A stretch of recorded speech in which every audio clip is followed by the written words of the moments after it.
Okay, we start the, you may record now.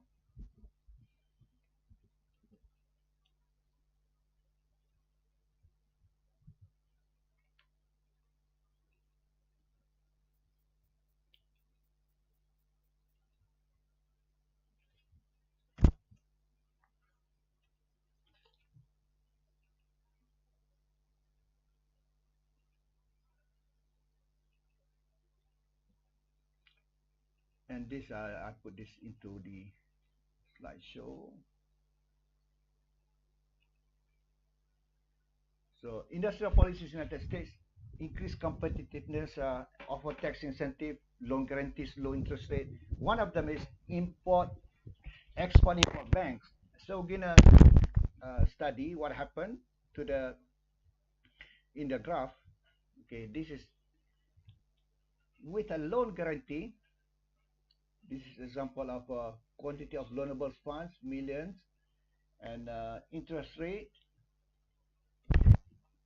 And this is with subsidy and no subsidy.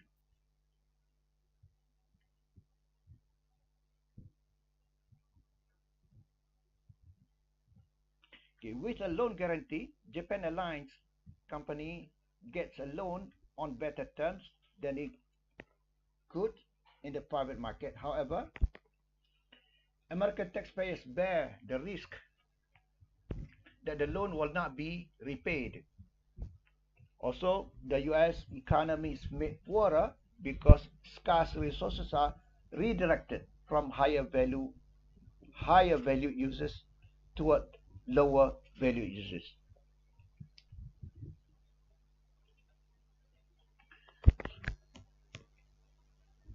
So this is the impact of loan guarantee. We start with point A, amount of loans 20 millions only, and the interest rate is at 6%. With loan guarantee, the impact will be with subsidy. It is in fact a subsidy at cheaper interest rate, and the amount of loan is bigger at 30. However, the American taxpayers bear the risk. And the amount of fund available in the US now, which could have been used for other higher valued users, is now being used toward a lower value users, the Japanese borrowers. So that quantity figure 6.4, quantity of is horizontal axis, price of loan, interest rate is vertical axis. The demand curve for loanable funds is underlaid by JAL's demand for investment capital. Curves downward slope implies borrowing increases as interest rate decreases. Borrowing increase. Supply of loanable funds offered by Bank of America is donated by S. Upward reflects the law of supply. Bank offers more funds to borrowers when the price is when the interest rate increases. In absence of loan guarantee, market equilibrium occurs at point A. 20 million is landed at 6%. Now, US Airlines at Boeing. You see? Oh, why not? So with loan guarantee, 30 million. US Airlines and Boeing SPA argue over export-import bank credit.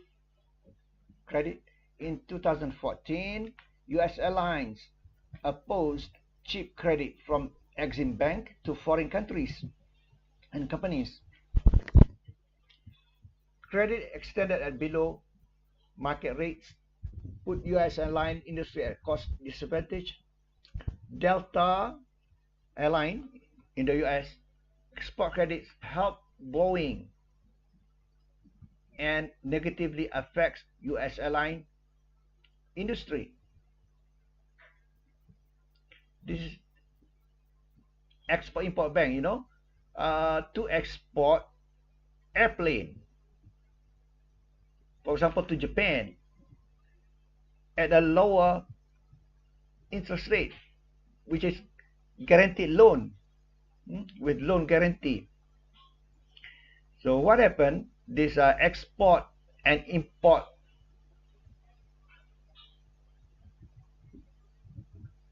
Export-Import Bank in the United States. What happened is that this export credits helps Boeing, but negatively affects U.S. airline industry. Boeing, the producer, the manufacturer of airplane, this EXIM, so-called EXIM Bank, Export-Import Bank, will help Boeing, the manufacturer of the aircraft, but negatively affects U.S. airline industry, because for one is that the competitors of Delta, in this case Japan Airlines, will get to buy the airplane cheaper, at cheaper price, and this will put Delta at a disadvantage, because Japanese airline can operate at a cheaper cost and can sell at cheaper price. So negatively affects U.S. airline industry. For Boeing, curtailing export credit, if you stop the export credit, would jeopardize U.S. aerospace industry. So depending on which point of view, are you looking at the airline, or are you looking at the manufacturer of the aircraft?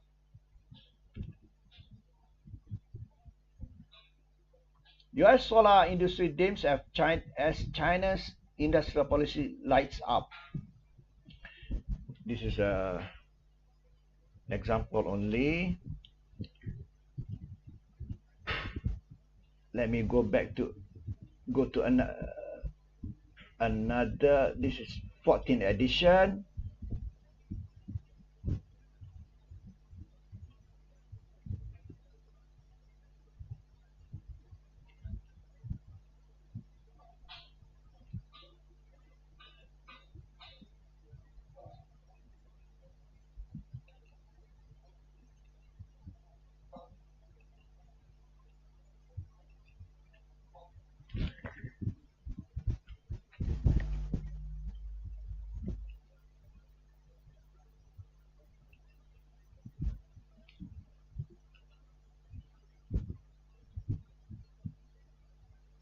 Now this is from 14th edition. Just now 17.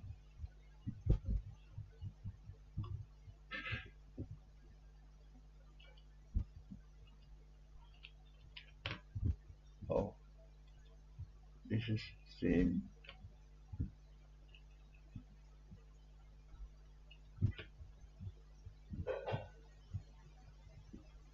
It doesn't have the graph like just now.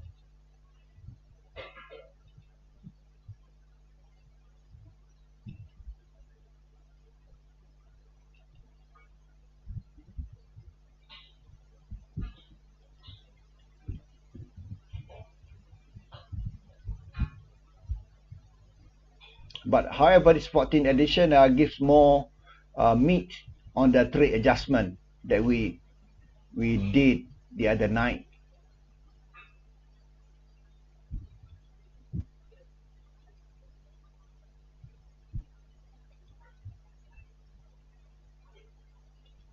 It is the same.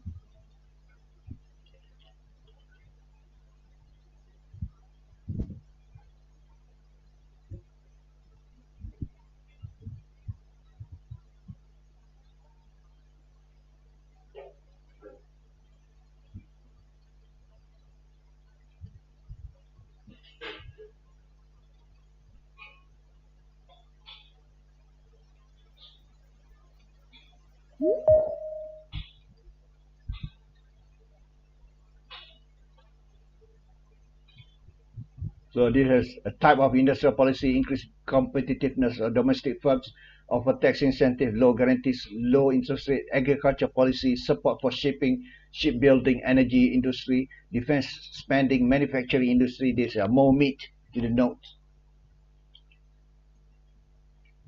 And export promotion, marketing information, technical assistance, trade missions, sponsoring exhibit of U.S. goods at international trade fairs.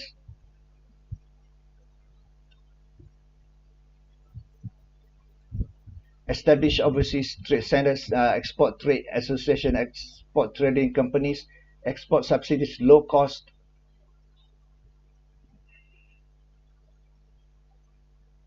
One of them, the Exim Bank, that we just studied just now.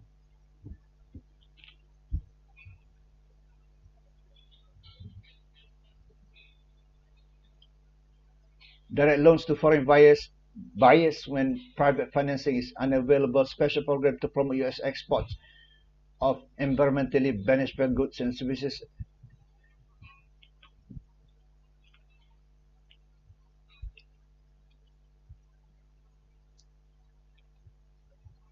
Commodity credit corporations. These are examples. And next, this is another subtopic, the strategic trade policy. So let's go back to our 17th edition.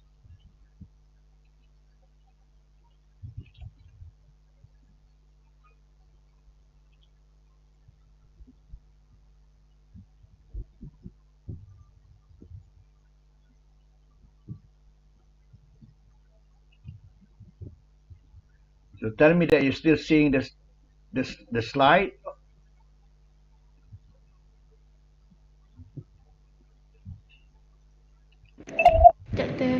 Hmm?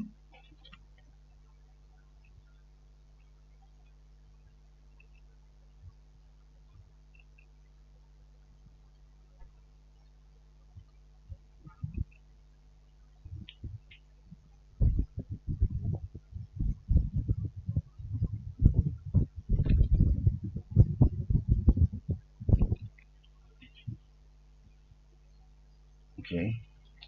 Now, going back to the 17th edition.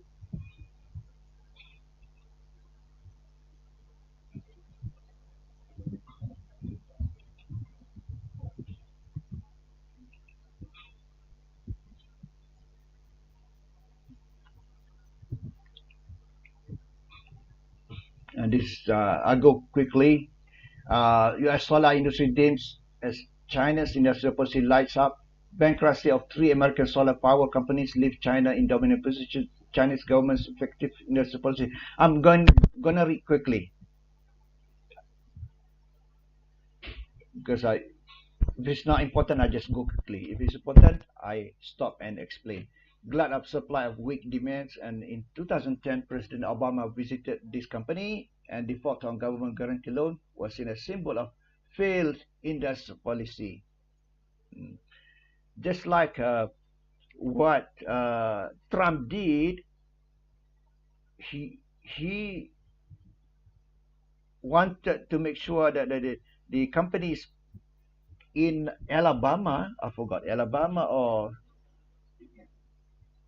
kept producing the automobile parts or the automobile rather than having the subsidiary of that company, of the American company in Mexico to produce.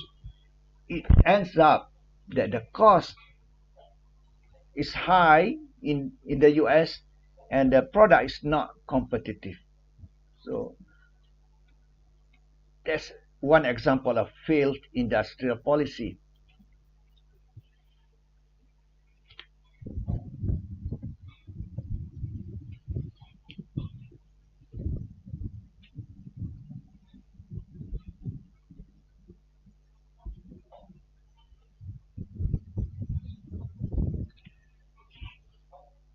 So because of the Chinese government's effective industrial policy subsidizes production of solar panels in China. So they say,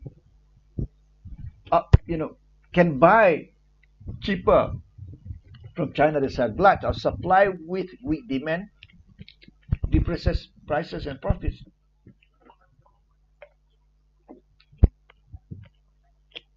So this company that was getting the guaranteed government loan, Solindra Incorporated, defaulted on the loan, and this was seen as symbol of defaulter, couldn't pay back the loan. It was a symbol of failed industrial policy. For one, industrial policy, there's a retaliation also. If you subsidize your companies, if a country subsidizes the companies with lower interest loans, and other countries will do the same as a retaliation, and could be in this case because Chinese is the cost of labor is cheaper. Definitely, Chinese will win if Chinese retaliated.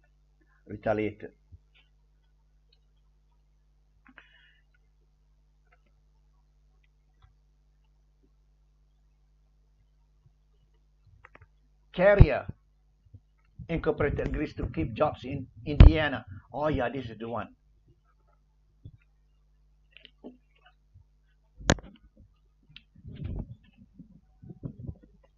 In class, I will do some quiz of my joke. Okay, not quiz for your exam. When I see the word carrier, okay. For now, I don't mention it. Agrees to keep jobs in Indiana. In December 2016, Trump convinced Carrier to keep 1,000 jobs in the US from going to Mexico. In exchange, Carrier would get $7 million tax break over 10 years. US won't become more prosperous by forcing business to make non-economic investment. So what happened was that this policy failed because it would be costly to produce this air conditioner Carrier. It's an aircon in Indianapolis, Indiana, United States. It's cheaper to have it manufactured at Carrier's own factory in Mexico. Okay. Next, this is another subtopic we have in this topic.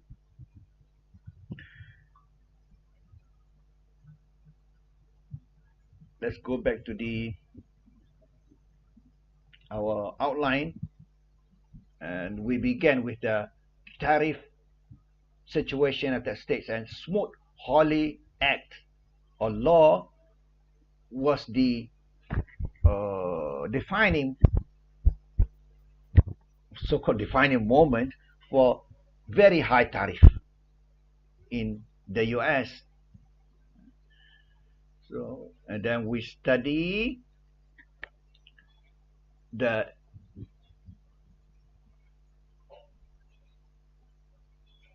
all the policies regarding the industrial policies, and with regard to trade negotiation.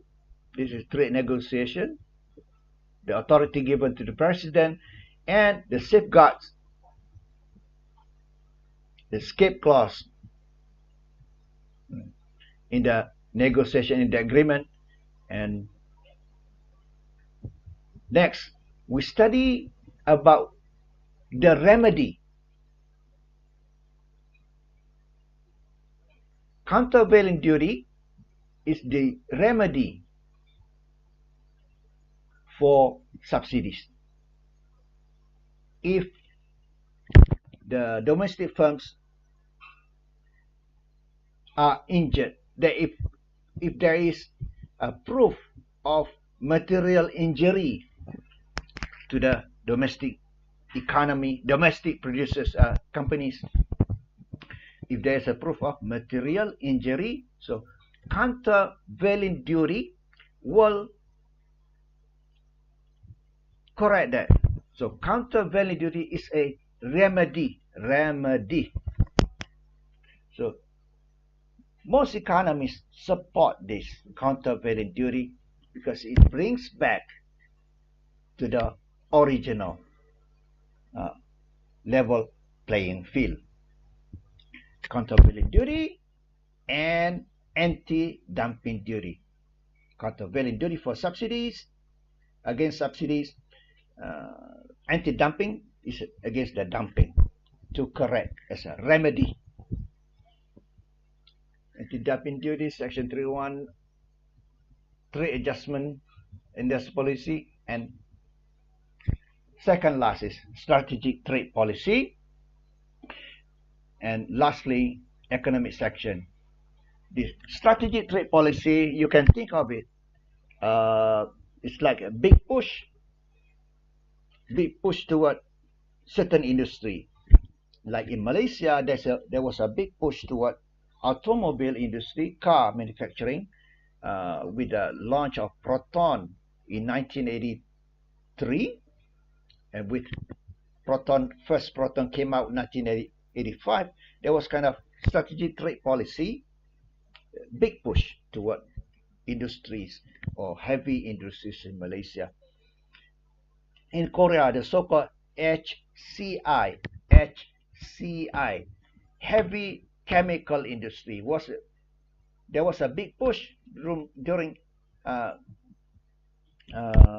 President Park Chung-hee to have Korea to start Korea to embark on this heavy industry and chemical industry in Korea. So we can think of it as a strategic trade policy. And then last one, economic sanction. That's why we are. So let's go back to the slide on strategic trade policy.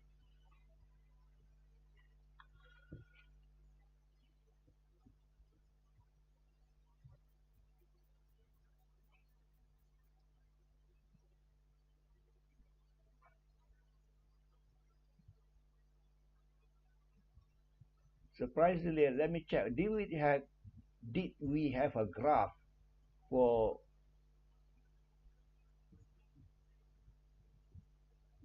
countervailing duty?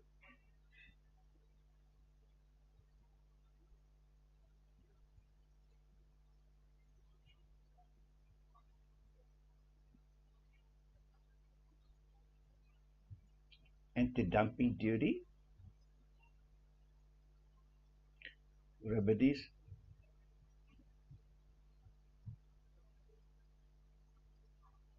We did not have a graph.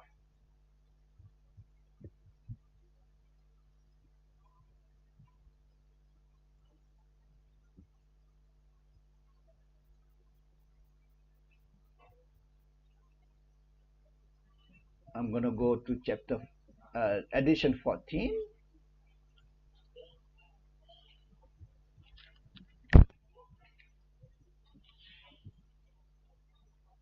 This is we go back, just step back for a while, because the one that we discussed that night without the graph.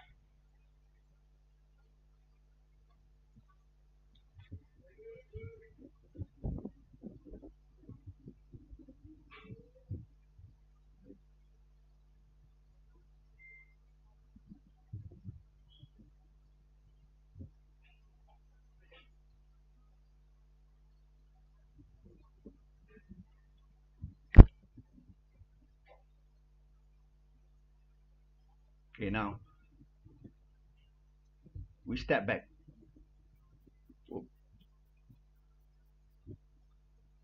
Okay.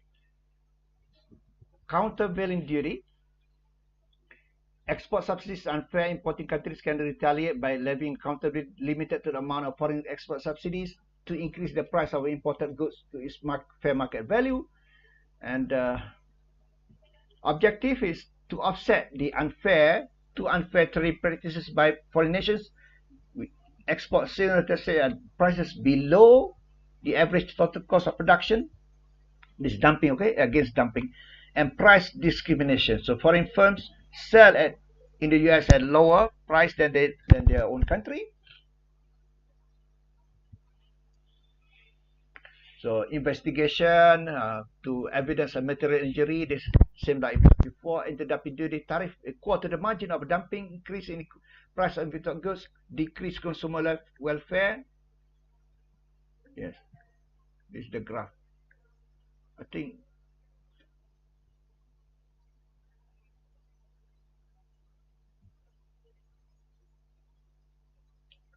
dumped or subsidized imports provide benefits to the consumers.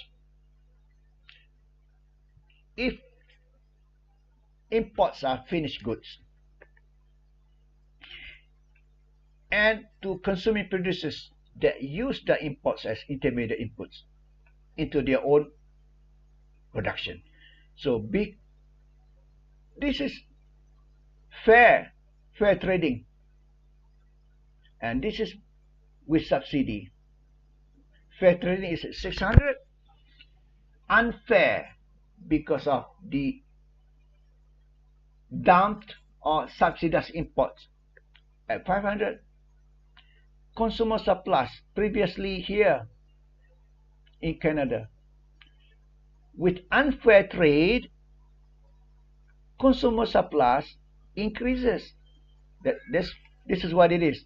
Dumped or subsidized imports provides benefits to consumers if imports are finished goods. See, consumer surplus increase. A, B, C, D. Do I have a note at the bottom?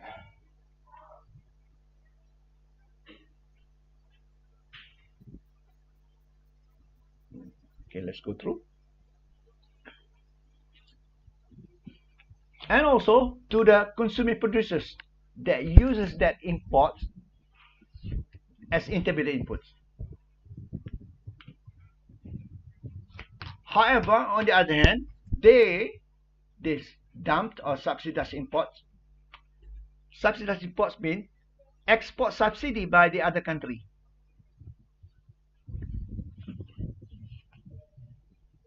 Or subsidized import by this country.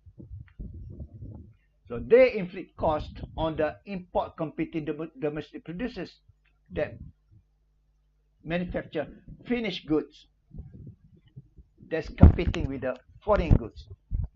Car for car. Finished car in Malaysia that's competing with finished car from Japan, from other countries. So they inflict cost on the import competing that finished car producers in Malaysia, as their workers and also their workers and other domestic producers selling intermediate inputs to the import competing producers. So now the remedy.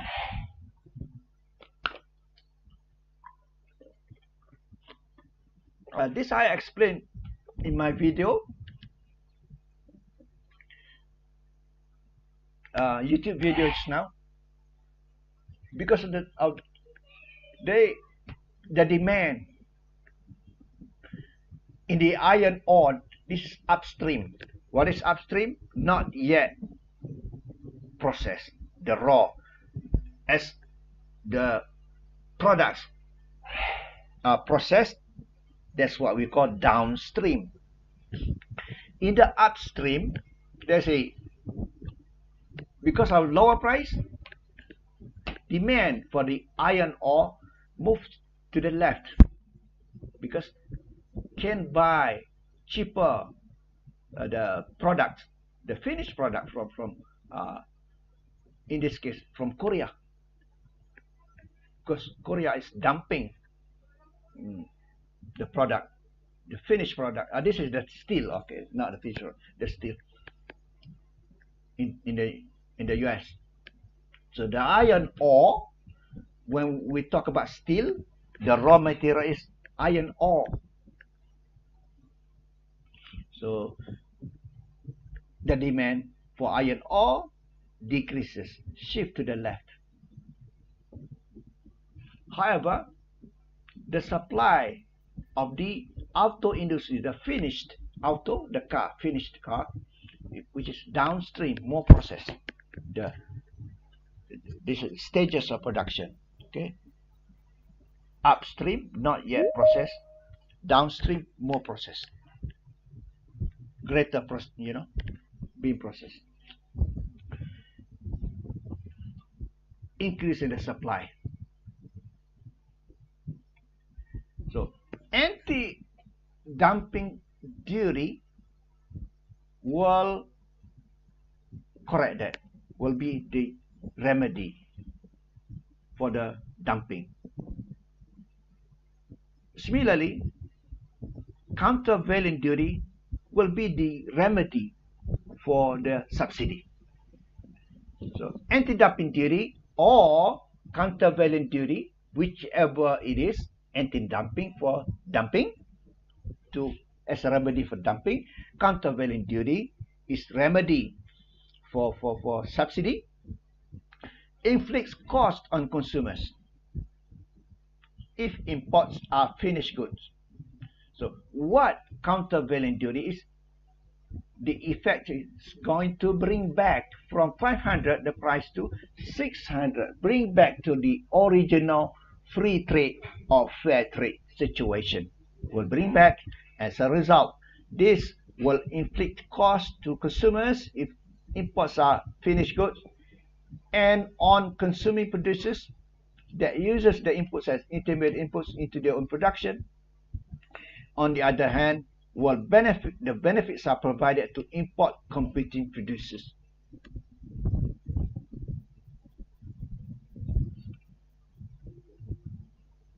Their workers and other domestic sellers, domestic producers selling intermediate inputs to the protected industry. So there's anti-dumping duty and countervailing duty.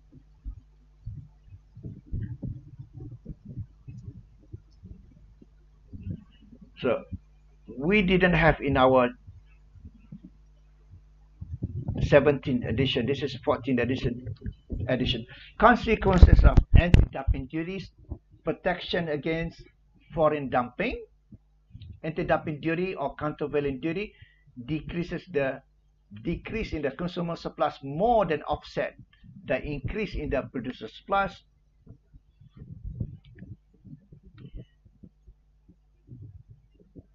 Successful petitioning industries benefit higher prices, higher output and employment. Petition to the government to impose countervailing duty or anti-dumping duty. The benefit to them, higher prices, higher output and employment. Cost to the rest of the economy, far greater. Net welfare loss of 1.59 billion according to 1991 study. Cost to consumers, cost to downstream industries, and cost to the economy as a whole.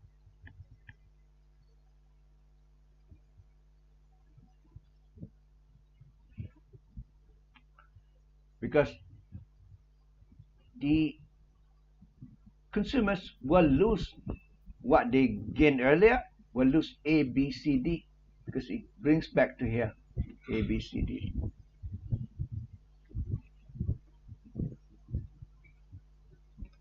A will go to the producer, B, the deadweight loss B and D, and C collected by the government.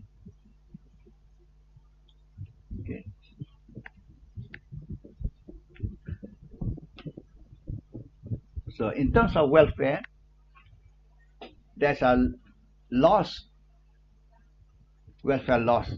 So let's check on our 17th edition.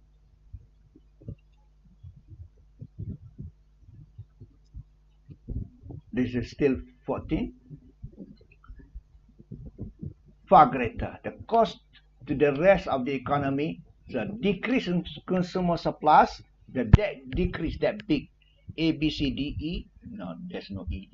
A, B, C, D. The decrease in consumer surplus more than offset the increase in the producer surplus. Here. Previously, with the dumping or subsidy, consumer gain A, B, C, D. Consumer in Canada. Dumping by South Korea.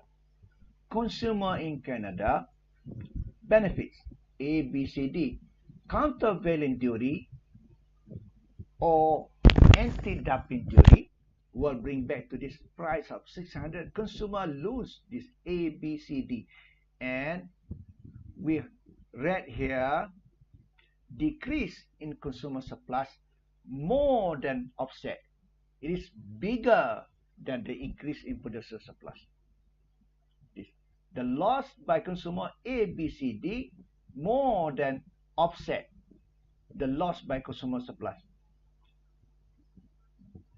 The loss goes more than offset the increase in the producer surplus.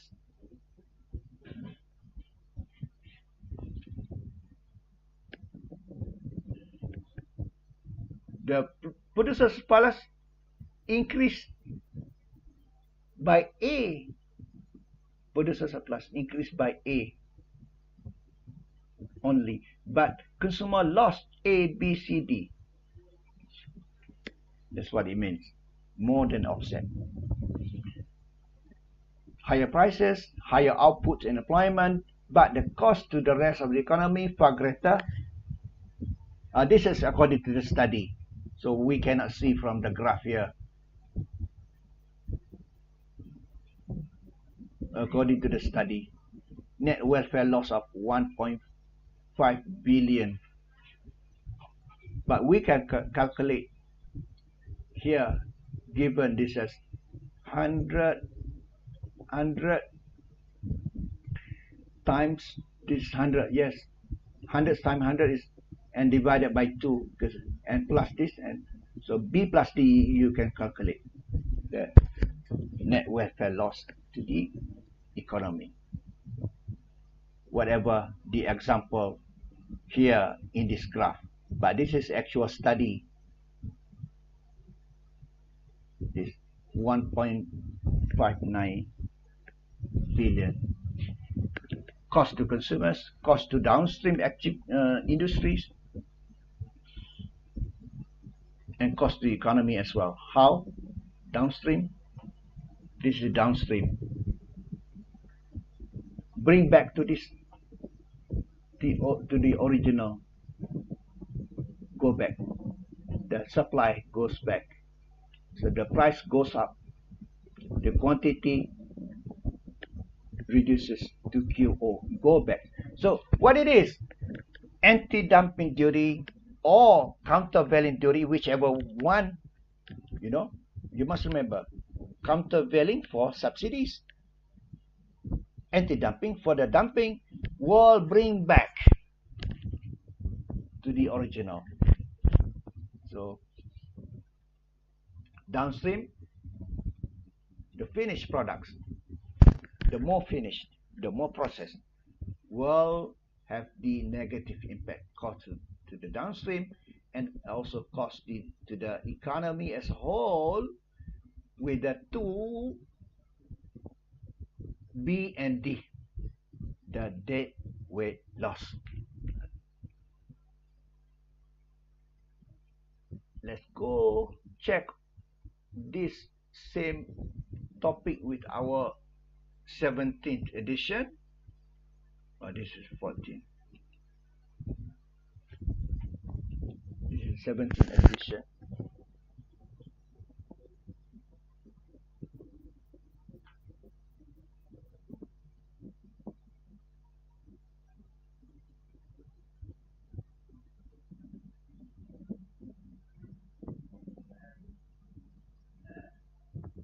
interesting that I didn't emphasize that night. Rather than seeking countervailing duty, which is against what? Subsidies. US firms have recently found it easier to convince the government to impose anti-dumping duty instead of the countervailing duty. Anti-dumping remedies. Yeah.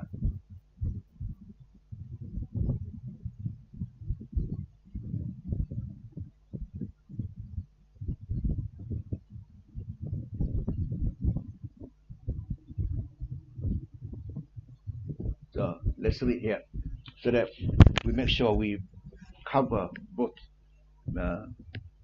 additions. Remedies against dumped and subsidized imports are direct effect of dumping and subsidizing imports is to lower the prices, produce benefits and cost for the importing country, benefits consumers. This is the same, and consuming the downstream inputs cost on importing, yeah, that's the same. Not much, no difference from what we discussed tonight. So you can skip that one. So now the remedies. Dumping at prices below market value and subsidized efforts are unfair under international law, can be neutralized by imposing of anti-dumping or countervailing duties. Oh, that's it. No beef, no meat on the slide. So let's go back to what we wanted to achieve tonight, which is the industrial strategic trade policy. Okay.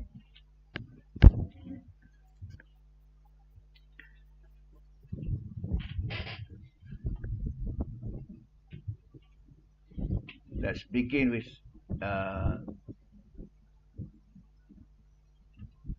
addition 14.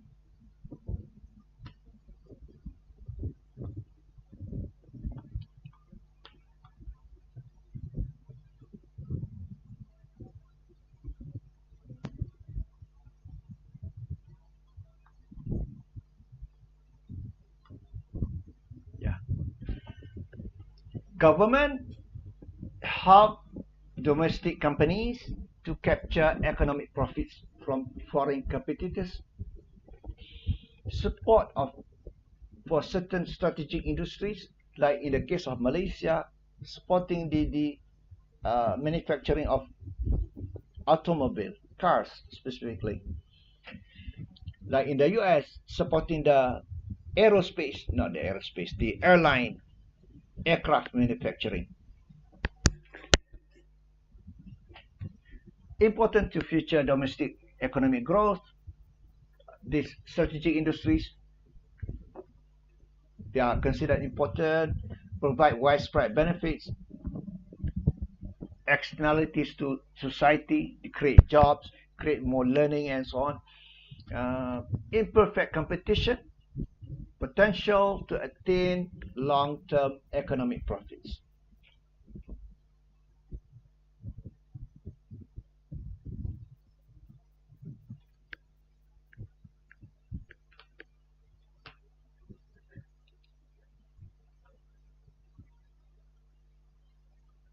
What happened?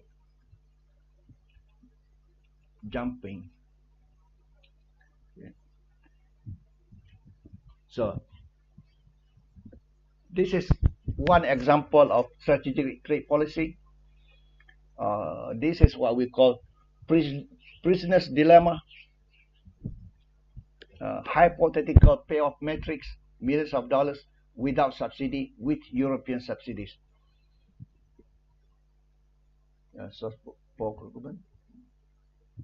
According to the theory of strategic trade policy, government subsidies can assist domestic firms in capturing economic profits from foreign competitors. Do you have the same? Let me check on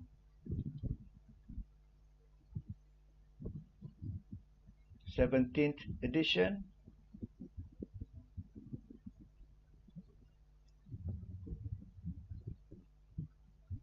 There's no such table.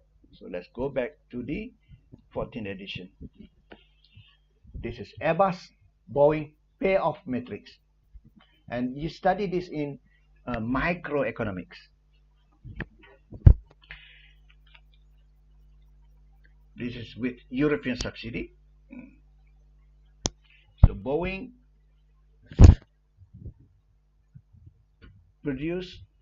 does not produce. Airbus, which is European, does not produce.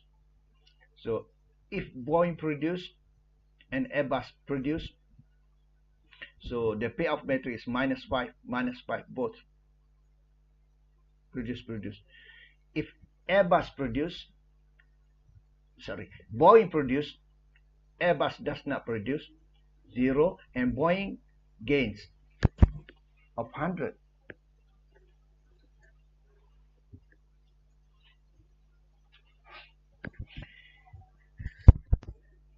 If Boeing does not produce, Airbus produce, Airbus will gain 100, Boeing 0.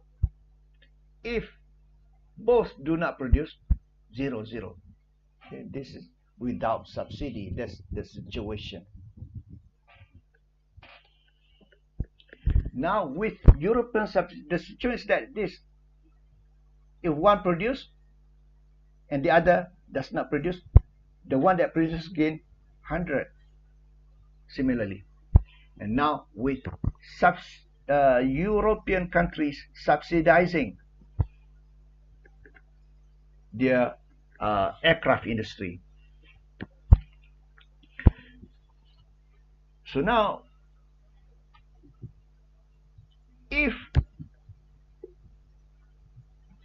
what happens when there's a subsidy? You must know the cost of production is lower for the European producer. So if Boeing produce, Airbus also produce, Boeing will lose. Airbus gains, unlike before. Both, the matrix payoff minus now is a plus for Airbus.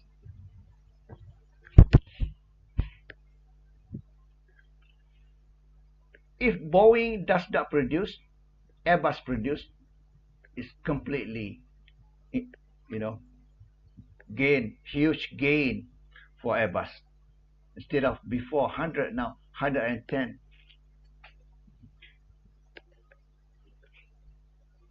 If Boeing produce, Airbus does not produce, Boeing get the same and Airbus 0. So if Boeing does not produce and Airbus does, so nothing. So here, if both produce, so Airbus gains the payoff matrix because of the subsidy. So according to the theory of strategic trade policy, government subsidies can assist domestic firms in capturing economic profits from foreign competitors. So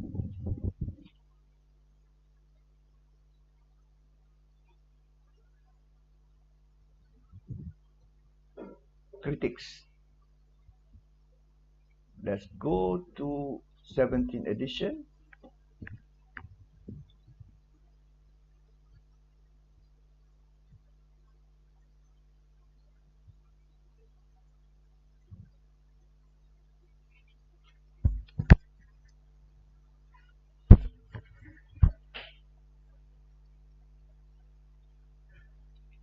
Critics of strategic trade policy, special interest group may dictate who will receive government support. So the challenge is which company to choose so-called the winner, to choose a winner to assist. So worldwide retaliation and counter-retaliation, governments lack information to intervene intelligently in the market. That's it from 17. What about from 14?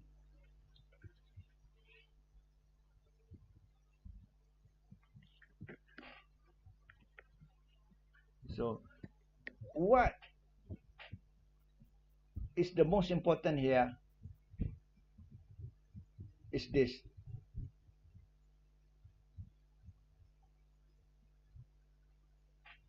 The imperfect competition that will happen because of strategic policy, and as a result, the capturing of the economic profits from foreign competition through the imperfect competition created by subsidy. And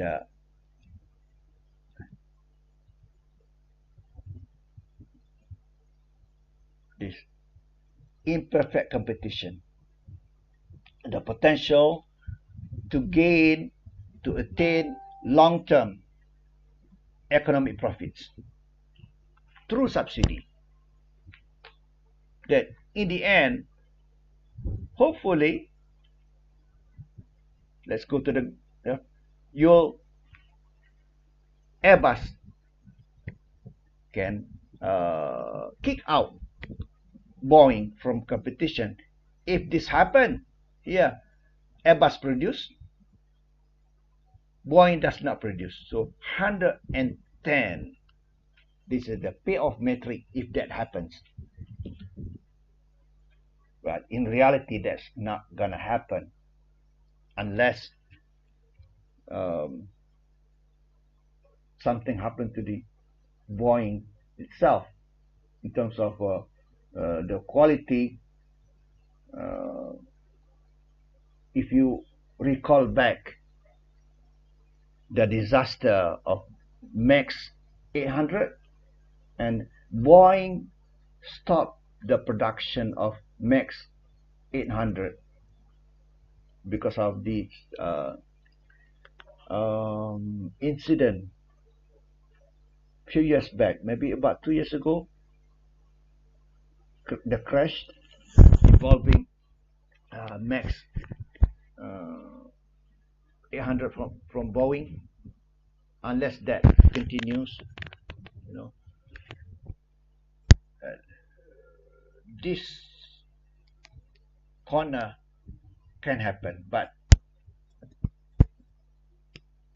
so far it's not happening. We are seeing this corner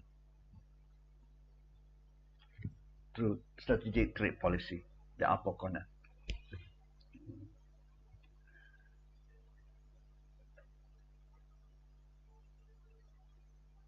Okay, critic. More meat here with the 14th edition. Political perspective, special interest group may dictate who will receive government worldwide retaliation. All nations will be worse off. Governments lack information to intervene intelligently in the market. No guarantee for a strategic opportunity to be pursued.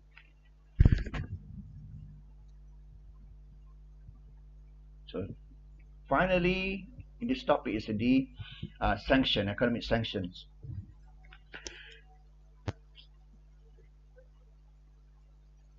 Yeah, with a graph.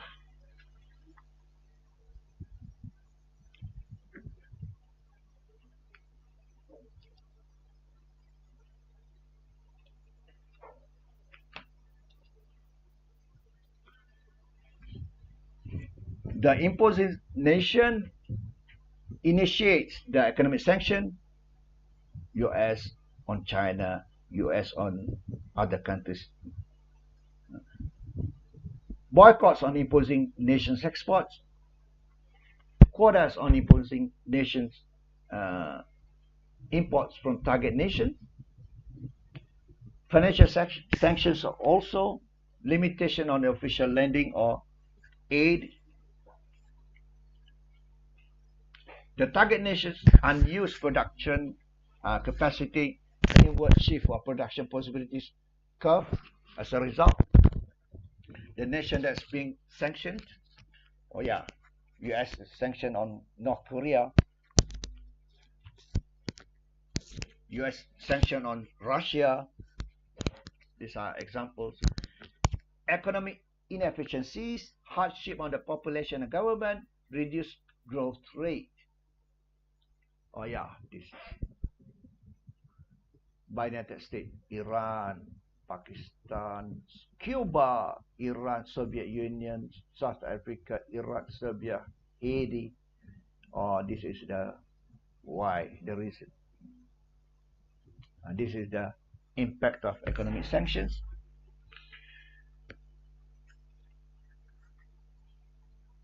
The inward, the curve. So, economic sanctions placed against a target country have the effect of forcing it to operate inside its production possibilities curve. Economic sanctions can also result in an inward shift in the target nation's production possibilities curve. Can result into this, or at least operate within here,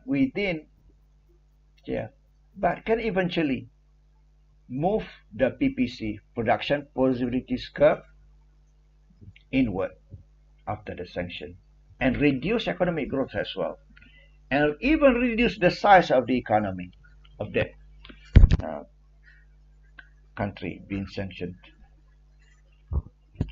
Factors influencing the success of sanctions: number of nations imposing sanctions.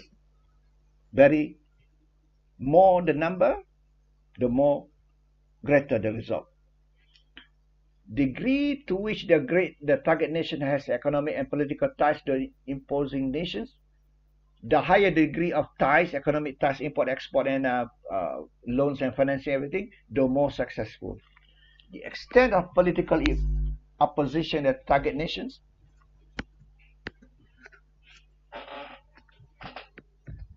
more successful, because they opposing the current government in that country, dictators and so on. So US sanction, they will support, because to oust the dictators. Cultural factors in the target nation.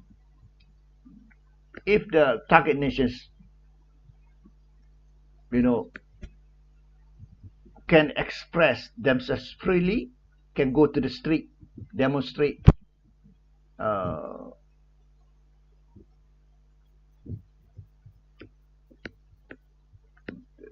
chances that more successful for the economic sanctions. And that's it for this let's check on the 17th edition.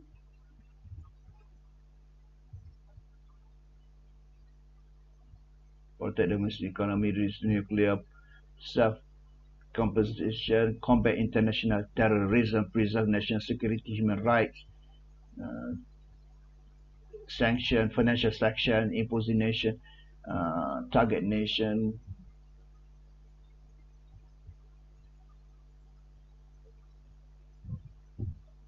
This example 17, more meat here on this, but there's no graph.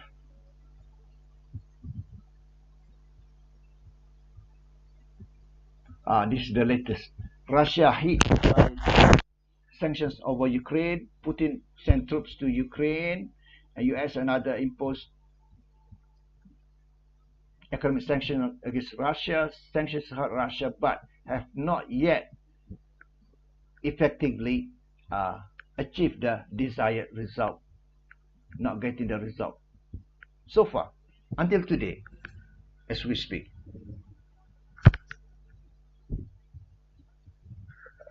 The sanction against Russia is mainly on the export of oil because Russia has lots of oil, but it does not seem to be affecting Russia as an economy.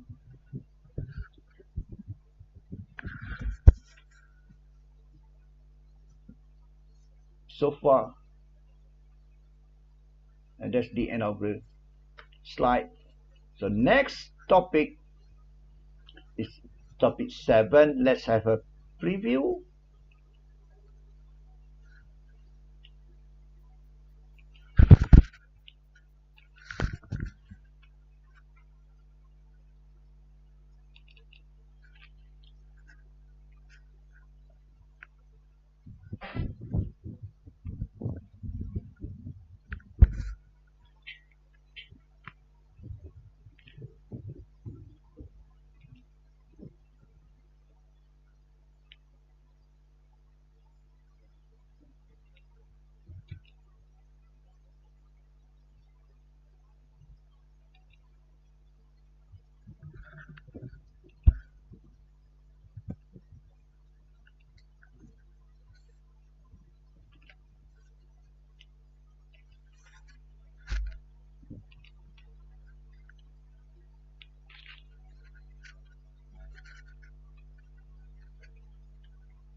Okay. Chapter 6, can you see the slide? Was on industrial countries, now on developing countries.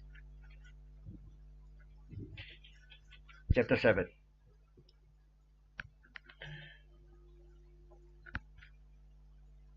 Developing nation trade characteristic, tensions between developing nations and advanced nations, trade problems of developing nations, stabilizing primary product prices, OPEC, AIDS, economic AIDS, economic growth strategies, import substitution versus economic-led, East Asian economies, the miracles, China's great leap forward, India breaking our third world. So, trade policies for developing nations, commonly accepted practice to array all nations according to real income and draw a line between advanced and developing nations. Advanced nations, countries like United States, Western Europe, Australia, developing mostly in Asia, Latin America, and the Middle East. Based on what? Income. GNI, gross national income, per capita, or GDP per capita. This advanced nation, high level GDP per capita, longer life expectancies, higher levels of adult literacies. These are the okay. Very quickly.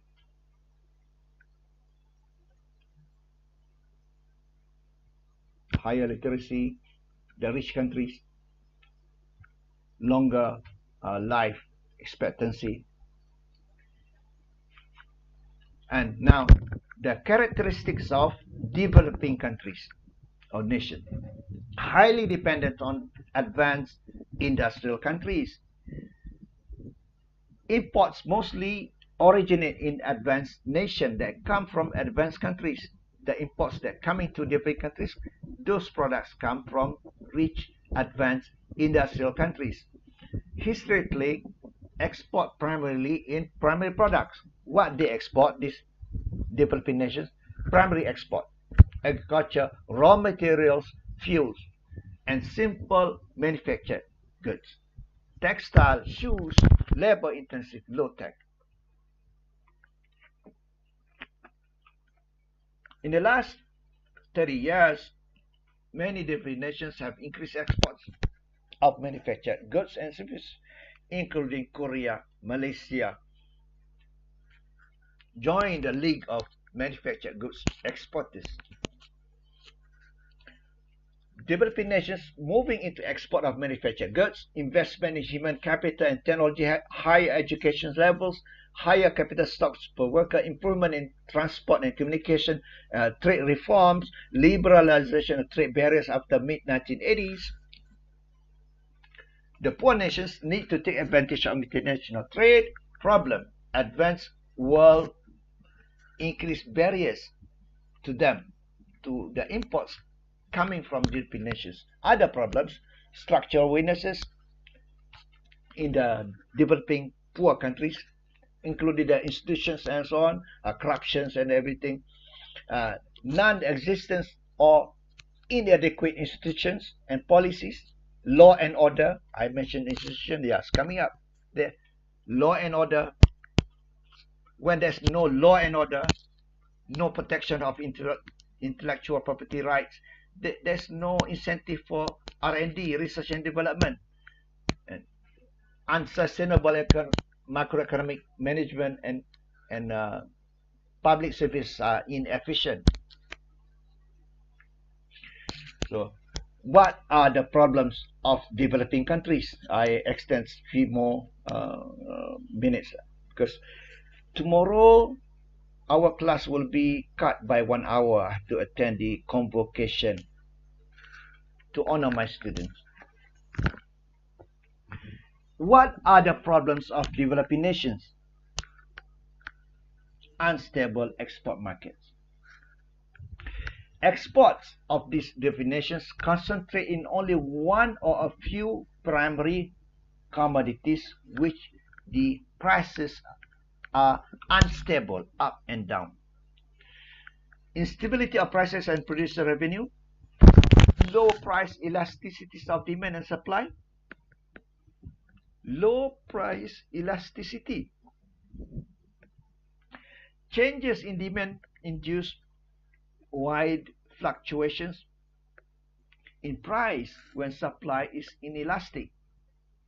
When the supply is inelastic, the change is great,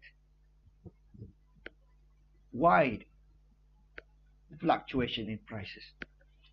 So, changes in supply induce wide fluctuation in price as well when demand is inelastic. Is there a graph?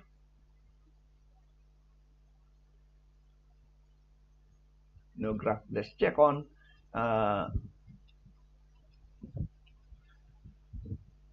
the 14th edition.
Yes, there's a graph in the 14th edition.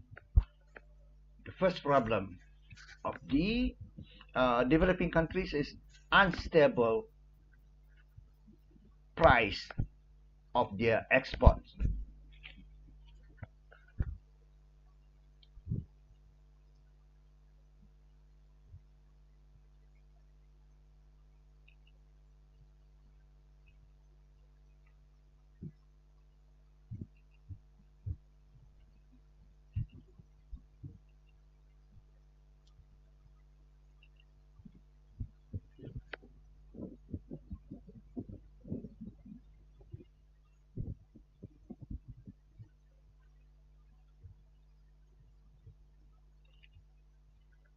Yeah.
This is also live on my YouTube.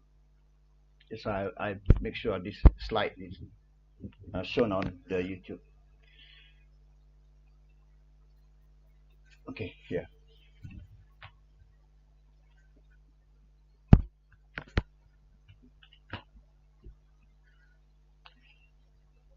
Export price instability for developing nation. This is the problem. Coffee and price. Coffee price. Okay. Elasticity of supply effect. When the supply of a commodity is highly price inelastic, the supply highly inelastic, price inelastic, decrease or increase in demand will generate wide variation in prices. So this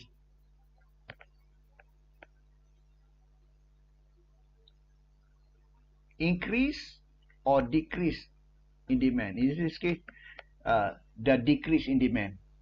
We don't say move down, we say move to the left. That's the safest way of looking at economic curves, left or right. So the movement to the left of the demand curve means decrease in demand, but because of supply is inelastic, so the change in the price is big, from $4.50 to $2, because of the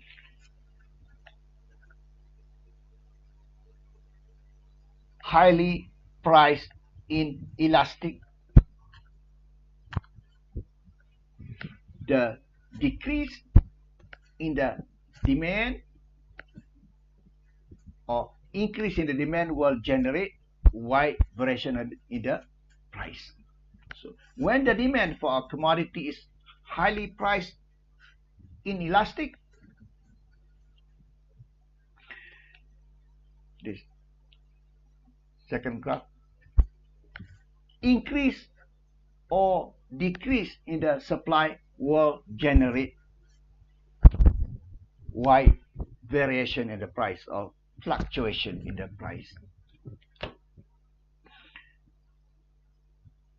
increase or decrease in the supply. Here, shift to the right, increase in supply will generate big reduction in the price of this coffee.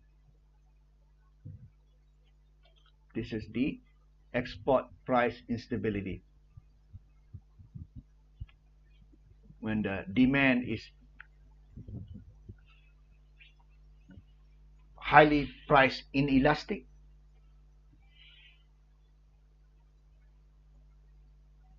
and on the left, when the supply of a commodity is highly price inelastic, the similar decrease in demand, shift to the left, will reduce the price markedly big. So that's the impact of elasticity.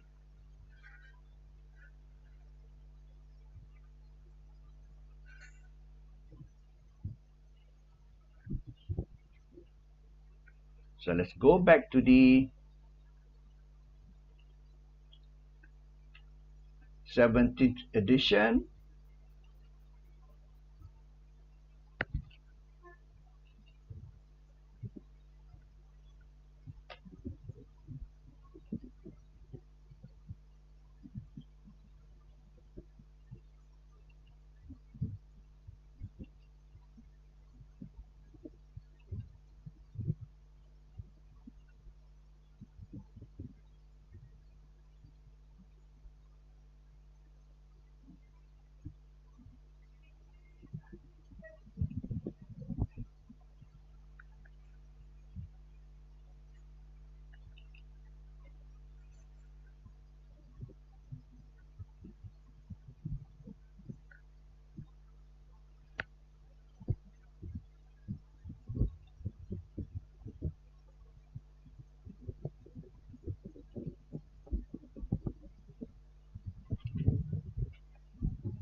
Now go back to the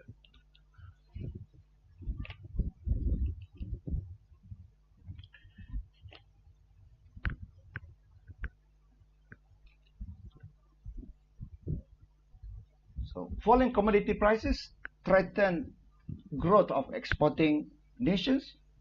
We saw that just now.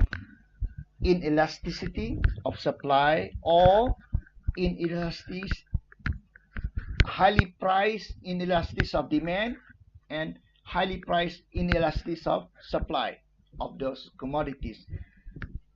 So the falling prices of commodities threatened growth of export nations in the early 2000s. Increasing commodity prices benefited developing nations.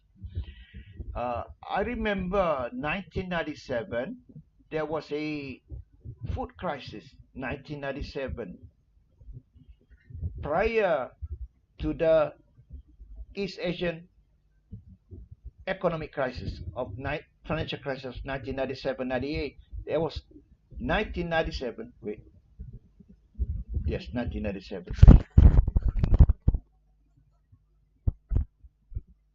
Well, no. Yes.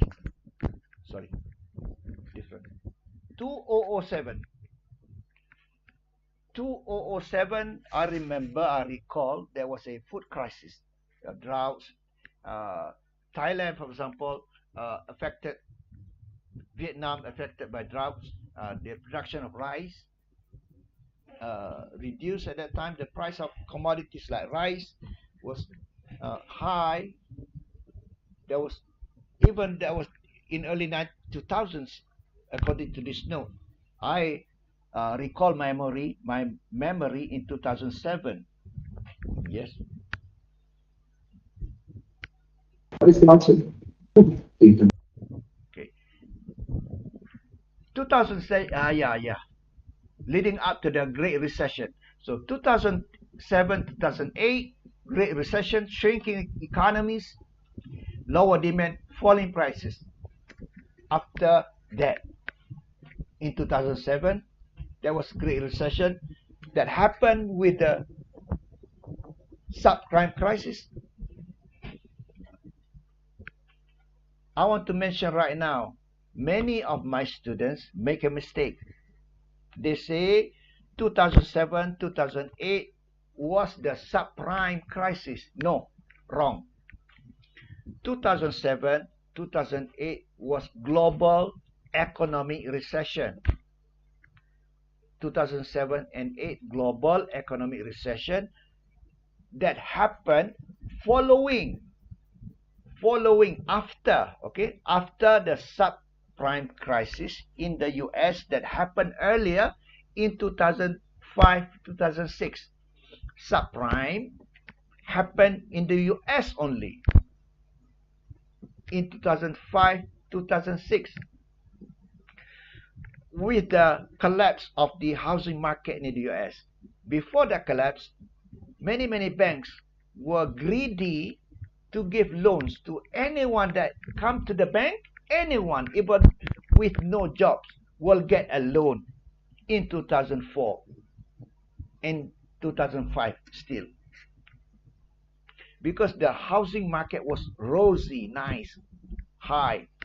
Suddenly in 2006, late 2005, 2006, the prices of houses and real estate in the US crashed.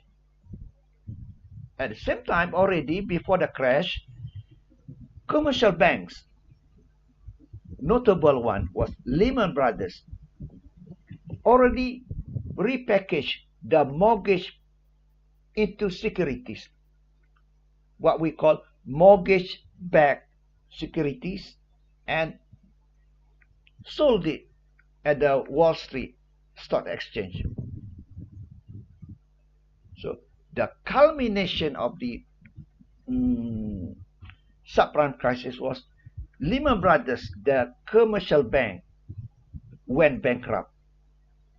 And another, Iceland, the country, bankrupt. The country went bankrupt because the country's pension fund invested a lot on Wall Street, purchasing mortgage-backed securities, and those securities had no value because the housing market crashed. No value in that, So that's the culmination of the subprime crisis. So what happened was that the crisis began with the housing crisis, became crisis of the banks, spread, and spread to the crisis on Wall Street, and in 2007 spread to the real economy, becoming great or global recession of 2007, 2008, to the extent that spread into politics, spread to other countries. Toyota, 2009. This is 2007, 2008. Toyota in 2009, the first time ever in Toyota, in the history of Toyota, 2009, red. Toyota, first time red been lost. And Japan also, in Japan, 2009 saw a new government, the left wing, the LDP, Liberal Democratic Party. This is for your information. I am now explaining to you the impact of 2007-2008. LDP, Liberal Democratic Party of Japan, which has governed Japan since the end of World War II, 1945, until 2009, governed Japan, lost the election in 2009, and the left-wing Democratic Justice Party of Japan became the ruling party for 2 years over something only. And that loss of the long-reigning party in Japan, that every Japanese, young or old, growing up with knowing only one party running the country, which is LDP, lost the election in 2009 because of the global economic recession of 2007-2008. They voted for the left-wing Democratic Justice Party, which, for your information, which turns out to be good in terms of relation with South Korea, because unofficially, that prime minister, unofficially, this is not in our topic, just for your information, after the prime minister of that left-wing Democratic Justice Party of Japan, okay, I must mention, LDP won again with this the former prime minister that was assassinated, Abe, Shinzo Abe. He became the prime minister of Japan 2 times. He lost the election and ran again, second time after 2 years.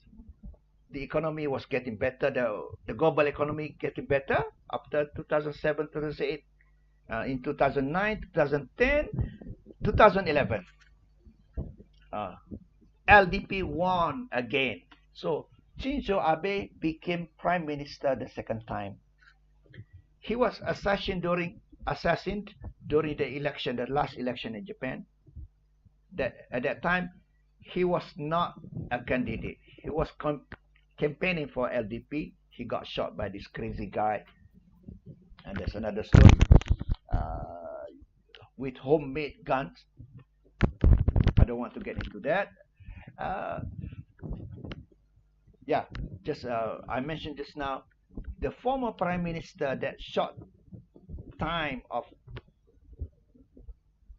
non-LDP, that prime minister went to Korea and apologized for the sex labor during the colonial Japanese.